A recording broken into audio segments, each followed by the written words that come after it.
Bonjour à toi, bienvenue. Aujourd'hui, je vais te présenter ma liste entière d'aliments, mon repas typique pour avoir de l'énergie toute ma vie et ne pas avoir de crash d'énergie et surtout pouvoir manger à l'infini autant que je veux parce que moi je suis un gros glouton, je mange, je mange, je mange. En même temps avec ces gros biceps, il faut bien tout alimenter. Donc j'ai trouvé le moyen d'avoir un maximum d'énergie pour en manger au maximum et sans avoir de crash et pour manger toujours le même repas parce que moi j'adore manger le même repas, c'est hyper simple, j'ai pas besoin de me prendre la tête, je mange toujours la même chose et c'est super bon, je peux faire des variantes, tu vas voir, j'ai tous les aliments, j'ai fait une recherche de plusieurs heures, je me suis basé sur les meilleurs livres que je vais te présenter pour avoir la recette parfaite de l'alimentation, en tout cas c'est la mienne, c'est personnel, donc tu en fais ce que tu veux, en tout cas je te la partage maintenant, je te partage mes heures de recherche. C'est parti, alimentation Marceau All Life, ok, rien que ça. Toute ma vie, en vrai, je pourrais manger ça parce que c'est très optimisé. Alors, le premier, c'est Glucose Révolution de la Glucose Goddess. C'est un peu celle qui a expliqué qu'il fallait vraiment pas manger de sucre toute sa vie. Donc, Glucose Révolution. Deuxième, The Obesity Code de Jason Fung. C'est un super livre par rapport. En fait, il explique qu'il faut manger beaucoup plus de protéines et limiter le sucre. Encore une fois, le sucre, le gros démon. Mais on le verra après, c'est pas forcément le plus gros problème. Génie alimentaire et The Art of Science of Low Carbonate Living. Ok, ça c'est pour les low carb. Parce qu'en fait, il y a un gros problème, c'est qu'on veut manger low carb, mais pas pour l'indice glycémique, pour le problème hormonal que ça implique, mais il faut quand même des carbs pour avoir de l'énergie. Donc là, tout est le problème, et là, toute la solution que je vais vous démontrer aujourd'hui. Donc moi, j'ai un problème de FODMAP, c'est-à-dire qu'il y a certains aliments qui possèdent des sucres spéciaux, des trucs spéciaux, je vais pas rentrer dans les détails, qui font que je digère mal. Donc je suis un peu la FODMAP, mais en vrai il y a des aliments où ça va, donc j'ai pris ça en compte quand même. Donc premier aliment, patate douce, pommes de terre pour l'énergie, quinoa, riz basmati, lentilles, brocolis, chou-fleur, poulet, huile d'olive. On voit qu'il y a les indices glycémiques là, et il y a les quantités, donc les choses à prendre en compte en fonction de l'indice glycémique et en fonction de l'aliment, comment il est. Donc la patate douce, c'est un FODMAP, donc il faut le limiter. Pommes de terre, c'est bon, mais comme il y a un... Je vous expliquerai aussi, il y a une technique pour limiter l'indice glycémique, des trucs comme par exemple la pomme de terre, le quinoa, pareil, bref, on va rentrer dans les détails. Donc, repas quotidien, identique chaque jour, ok. Ça, c'est vraiment la simplicité. Protéines, 200 g de poulet grillé, une à 2 cuillères à soupe d'huile d'olive, glucides digestes et équilibrés. Donc, en vrai, idéalement, je prends les 3 à chaque fois. Parce que c'est super bien en fait de prendre plusieurs trucs comme ça je peux vraiment me remplir le bide. Donc pommes de terre vapeur, il y a les patates douces aussi que j'ai pas mis là, mais on les verra juste après. En vrai les patates douces c'est bien, mais vraiment niveau FODMAP c'est pas vraiment optimisé, donc je les ai pas mises là, mais vous pouvez, vous si vous les digérez, évidemment vous pouvez les prendre en compte. C'est vraiment mon truc personnel, hein, je vous le partage, mais c'est mon truc, faut pas l'oublier. Donc patates douces, en fait il y a une technique, il faut les réchauffer, enfin il faut les cuire, les faire refroidir 12 heures au frigo pour que l'amidon en fait je sais pas, pour qu'il se stabilise, et donc ça permet de baisser l'indice glycémique et de stabiliser en fait le problème lié au carb. Donc en fait on les réchauffe, après on les refroidit 12 heures, puis après on peut les réchauffer au micro-ondes, mais ou alors on peut les manger froids. Ça c'est dans le livre Glucose Révolution de Inchospé qu'elle explique ça. Ensuite, riz basmati, quinoa cuit. Ok, ça c'est vraiment pour l'énergie. Riz basmati, pareil, c'est pas mal, mais c'est bien si on fait la technique du refroidi. Lentilles, ça c'est, je l'avais vu dans. J'avais suivi le repas de comment il s'appelle le mec là qui veut vivre longtemps là. Lui, pareil, son repas son repas du midi, c'est brocoli, lentilles. Lui, c'est les lentilles noires, mais bon, les lentilles noires, c'est vraiment difficile à trouver. Et c'est tout, je crois. Ouais, c'est tout. Un peu de riz, je crois. Non, pas de riz, même pas. Lui, il est complètement fou. Et chou-fleur. Voilà, chou-fleur. Donc, chou-fleur, brocoli. Moi, j'ai un cuiseur vapeur. Je vous conseille le cuiseur vapeur pour faire cuire le poulet, par exemple. Faire cuire le brocoli. Faire cuire le chou-fleur. Les pommes de terre, pareil. C'est super bien. En fait, la cuisson vapeur, c'est vraiment le meilleur truc. Et donc, avoir un cuiseur vapeur, déjà, c'est super simple parce que juste tu mets tes aliments dedans, ça cuit et t'as pas t'as pas à gérer le truc, t'as pas à gérer la cuisson. Donc niveau praticité, moi vraiment la praticité c'est un gros critère, vraiment ça me fait chier de faire la nourriture. Donc tu vois, c'est vraiment, je prends ça en compte. Donc le cuisine à vapeur, franchement je vous conseille. Moi j'ai le Cookéo, je sais plus quoi, super Cookéo, super. Donc pourquoi ce repas fonctionne parfaitement, ok. Donc digestion fluide, pas de FODMAP. Parce que le problème de FODMAP, c'est qu'avec l'amidon, il y a des trucs de... Je connais pas les termes, mais il y a des trucs spéciaux. Et ça fait que la digestion, en fait, est ralentie. Il y a des problèmes de digestion, après ça fermente. Et vraiment, c'est insupportable, quoi. Moi, limite, carrément, ça m'empêche de dormir la nuit. Donc c'est vraiment hyper important de faire attention à ça. Énergie stable toute la journée. Pas de pic glycémique grâce au refroidissement des féculents et des fibres. Évite la faim, protéines, lipides, poulet, machin. Les protéines aussi, c'est surtout pour les muscles. Et puis surtout, ouais, vraiment un effet coupe-faim, c'est vraiment super bien. Donc facile à préparer et à suivre.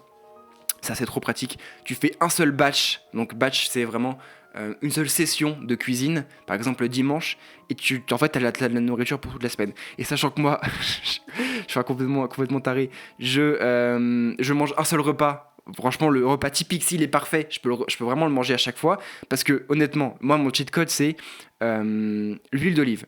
Huile d'olive plus sel. J'ai un sel qui s'appelle le sel magique que j'ai créé. C'est sel avec de l'ail, des épices genre piment, cumin. Enfin bref, j'ai pas mal de trucs dedans. Je mets mon sel magique, plus je mets l'huile d'olive.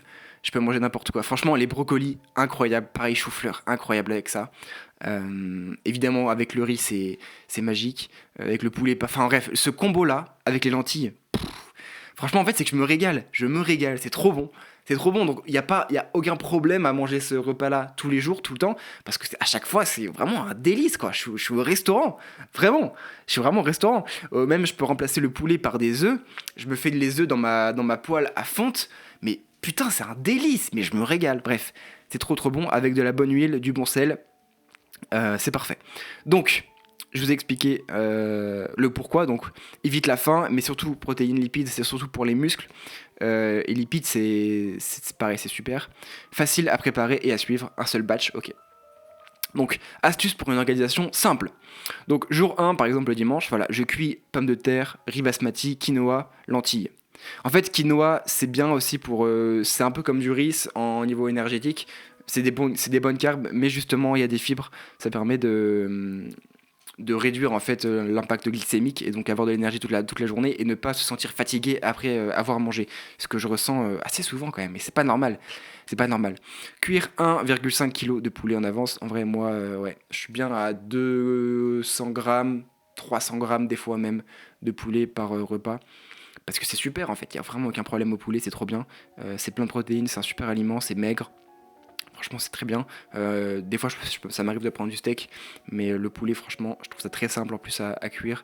Au cookéo, bam, ça part et j'ai mon kilo de poulet pour 2-3 jours. Donc c'est super, en plus, c'est pas très cher. Bref, que des avantages, franchement, aliment parfait. Donc voilà, donc on fait cuire tout ça d'un seul coup, genre 200 grammes de pommes de terre. Patates douces aussi. Patates douces, moi je peux pas trop en manger avec le FODMAP. C'est un peu difficile à digérer. Mais vous, si vous pouvez remplacer pommes de terre par patates douces, je pense que c'est parfait. Après, si vous voulez faire mon repas, hein, franchement, je sais que je suis assez spécial. C'est assez bizarre, mais croyez-moi, c'est trop bon. Moi, je suis le genre de mec, vraiment, j'ai toujours détesté les légumes, toujours détesté tout ce qui était lentilles. Moi, j'étais vraiment, genre steak frites, c'était le repas parfait.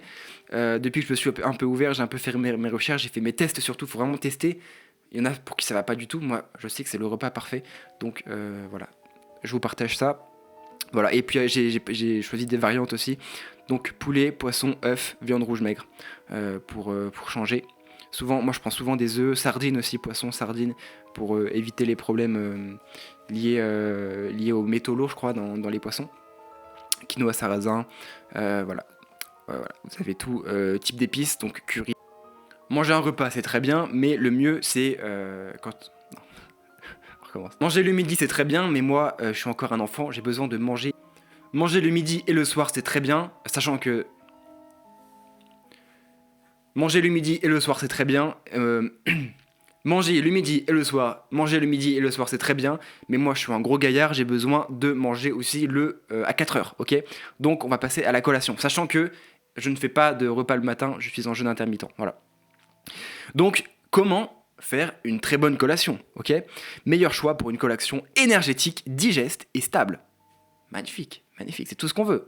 Amandes ou noisettes, ok? Riche en bons lipides et magnésium, évite la fatigue. Indice très bas, ok? Indice glycémique très bas. Protéines plus fibres, satiété longue durée. Voilà, c'est tout ce qu'on veut, c'est tout ce qu'on veut. Des protéines, de la satiété, de l'énergie.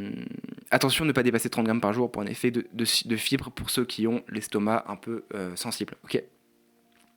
Beurre de cacahuète, mon petit favori. Vraiment, j'adore le beurre de cacahuète. 100% pur, sans sucre ajouté, évidemment. Donc c'est pas très bon à manger. Enfin, si en vrai c'est bon, moi j'adore. Mais quelqu'un qui est pas forcément habitué, qui mange par exemple du Nutella, il va pas kiffer manger ça à la cuillère, ok? Moi je kiffe, en l'occurrence. Mais ce qui est super, c'est de le combiner avec des fruits, par exemple, avec les bananes. Putain, c'est trop bon avec les bananes, avec les framboises. Bref, c'est trop trop bon. Donc beurre de cacahuète, c'est un super pâte à tartiner, quoi. C'est vraiment le truc parfait. En fait, c'est pareil, c'est pareil que les amandes, sauf que c'est en pâte et c'est vraiment super bon. Bon, lui il dit ça, je pense que c'est pour les calories, c'est très calorique, mais au final, on s'en fout des calories. Ce qui compte, c'est le stockage. Donc c'est l'optimisation au niveau des macro-éléments. Et ça, c'est super, ok. Éviter la version industrielle sucrée, ouais, évidemment, pas de sucre dedans. C'est vraiment se tirer une balle dans le pied, en fait. Je peux me mettre là, en vrai, ok. Source naturelle de glucides, non, fruits frais, ok. Donc éviter, modérer en FODMAP. Par exemple, moi, les pommes, je peux pas, je crois qu'il le dit là. Ouais, il le dit là. Pommes crues, c'est vraiment galère. Poire pastèque, ça j'ai pas trop. En vrai, poire, c'est un peu de problème. Mais les pommes, putain, les pommes, quel enfer, quel enfer, si vous êtes comme moi. Euh, donc, donc les fruits, je sais pas ce qui. La banane, j'adore. En fait, c'est que ça, je l'ai fait en partenariat avec une IA, évidemment.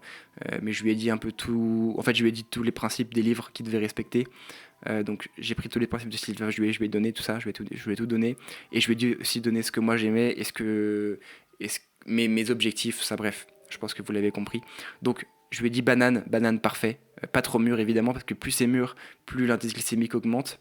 Orange, clémentine, ça je savais pas, mais apparemment l'indice glycémique est très bas, alors que franchement c'est très sucré l'orange, enfin au goût en tout cas, c'est très très bon. Moi j'adore, et c'est vrai que c'est fort en vitamine C. Fraise, framboise, myrtille, j'adore. Framboise surgelée. Framboise surgelée, putain, le meilleur fruit. À combiner avec les bananes, franchement très très bon. Donc on peut se faire un super collation là, franchement. Amandes, beurre de cacahuète, fruits frais, on prend ces fruits là. Yaourt nature ou skyr. Moi je ne prends pas de lait, je ne tolère pas le lait, ça me donne de l'acné, c'est vraiment l'enfer. Pour avoir parlé avec pas mal de mecs dans l'industrie de l'alimentation, tout le monde dit que le lait c'est vraiment le chétan, c'est vraiment l'enfer. Donc je sais pas si vous tolérez ou pas, faites vos propres recherches évidemment. Moi en tout cas je ne prends pas de lait. Donc il me conseille du lait. J'ai beaucoup pris de skyr quand je faisais de la musculation, que je montais à 90 kilos, vraiment le bébé énorme. Mais donc je tournais vraiment à ça, mais j'avais des gros problèmes au niveau de mon corps, au niveau de l'acné, tout ça. Donc j'ai vite arrêté. Et quand j'ai arrêté, franchement, c'était. Peut-être que j'en ferai une vidéo un jour, mais le lait, putain, ça m'a changé la vie d'arrêter le lait. Je voyais pas le bout Vraiment, j'avais des boutons, mais partout sur la gueule. C'était vraiment ignoble. Merci d'avoir arrêté le lait. Ok Marceau, t'es trop fort. Donc les produits laitiers c'est bon pour le microbiote, mais moi je tolère pas, donc il conseille de prendre du yaourt de coco de nature. J'ai pas essayé, moi j'ai été radical, j'ai complètement tout arrêté. Dans le café, pareil, pas de lait, aucun produit laitier nulle part, un peu de fromage de temps en temps, mais j'ai été radical. J'ai pas essayé du coup le yaourt coco nature, peut-être que c'est bon le lait coco par exemple. Évidemment, chocolat noir, 85% minimum. Moi, pareil, je suis un fou furieux. J'adore manger du 95%, 98% des fois. Et en vrai, c'est un peu amer, mais on s'y habitue. Et c'est le genre de truc, tu sais que c'est bon en fait. Tu sais que c'est que des bons aliments que tu mets dans ton corps et franchement le goût est bon, donc bon aliment plus le goût est bon, on s'y habitue, franchement j'adore. Donc 98% des fois ça m'arrive d'éclater la tablette. Mais sinon je prends souvent aussi du 85%. Et pareil 85%, il y a un chocolat que j'adore, que je vais si vous voulez je vous le montre. Voilà, c'est celui-là, c'est le chocolat bio éthicable. Éthicable. Et franchement, mon préféré, c'est celui-là, Madagascar 80. C'est écrit acidulé, mais en fait, tu vois, c'est écrit grand cru. En fait, c'est putain, il est trop bon. T'as un espèce de goût de fruit dedans. Je sais pas comment décrire, mais c'est pas juste du chocolat, tu vois. C'est pas juste chocolat plein de sucre et tout. Vraiment, on arrive à faire les différences. En fait, c'est un peu comme le vin, un peu comme le café quand on s'y connaît. Celui-là, franchement, je le recommande 200%. Le 85% Madagascar, ça m'est vraiment arrivé d'éclater des tablettes très rapidement, beaucoup trop rapidement. Sinon, c'est le 98% que je mange, voilà, c'est celui-là, le Nicaragua. Bon, c'est vrai qu'il est un peu plus amer et tout, mais franchement, ça se mange, hein. Ce chocolat, franchement, je le mange, il est pas très cher. Et en plus, c'est du bon chocolat parce que, enfin, je vous invite à regarder il y a des reportages sur le chocolat. Enfin, un reportage. Moi, j'avais regardé une vidéo d'un mec, je vous la partagerai si vous me la demandez, qui explique un peu tout, comment le chocolat est fabriqué. Et c'est vraiment une dinguerie comment il y a plein de trucs de merde qui se sont faits. Donc moi, j'ai fait attention à ça. C'est du vrai chocolat avec, avec le ratio beurre de cacao et fève de cacao, je crois que c'est un truc comme ça. Donc ce ratio-là, il est hyper important. Et il y a beaucoup de mecs qui font de la merde. Donc celui-là, il est clean, il est bien. En plus, il est engagé. Bon, c'est pas ma priorité, tu vois. C'est important, c'est pas ma priorité. Mais franchement, voilà, je recommande ce chocolat. Donc on continue. Chocolat noir, 85% minimum. Ouais, bon, ça, on s'en fout un peu en vrai, honnêtement. Vous pouvez éviter de le démarrer, éviter de l'éclater. Mais en vrai, est-ce qu'on s'en foutrait pas un peu? En vrai, je pense qu'on s'en fout. Ah, voilà, après, du coup, j'ai fait la liste de courses, vraiment pour vraiment me simplifier le truc au max. Donc, voilà, vous pouvez regarder en vrai si vous voulez. Je sais pas si je me mets là ou là. Parce que du coup, là, on a l'impression que je regarde l'écran, donc c'est stylé. Mais là, on voit mieux. Là, c'est stylé en vrai. Je vais le mettre comme ça, et comme ça, on voit. Donc, féculents céréales, c'est un peu le récapitulatif de tout à l'heure. Si vous voulez copier ma liste de courses, bah, vous pouvez le faire, ok. Donc, riz basmati, quinoa 1 kg, pommes de terre 3 kg, patates douces 1 kg, lentilles, corail vertes. Si vous pouvez trouver des noirs, c'est très bien. Voilà, c'est Brian Johnson. Brian Johnson, lui, il prend des noirs. C'est vraiment, apparemment, c'est mieux. Elles sont plus riches. Protéines, poulet, poisson, œufs. Moi, je vais essayer le lait de coco. Légumes, brocoli, chou-fleur, carottes, courgettes. Courgettes, pas trop. Je vais le dégager, courgettes. Moi, j'aime pas trop les courgettes. C'est un peu trop plein d'eau, autant boire de l'eau, quoi. Épinards, frais ou surgelés. Avocats, c'est un peu cher, mais bon, c'est vraiment un très bon deal, les avocats. Et après, huile, matière grasse, huile d'olive. Évidemment, c'est vraiment le meilleur aliment. Je trouve que c'est vraiment le cheat code. Lait de coco, amandes, noisettes, chocolat. Et après, banane, orange, fraise, framboise, myrtille. Il y a des combos, des fois vous pouvez acheter des combos. C'est pareil pour pour ça là, chou-fleur, brocoli. Je prends un truc qui s'appelle trio de fleurettes.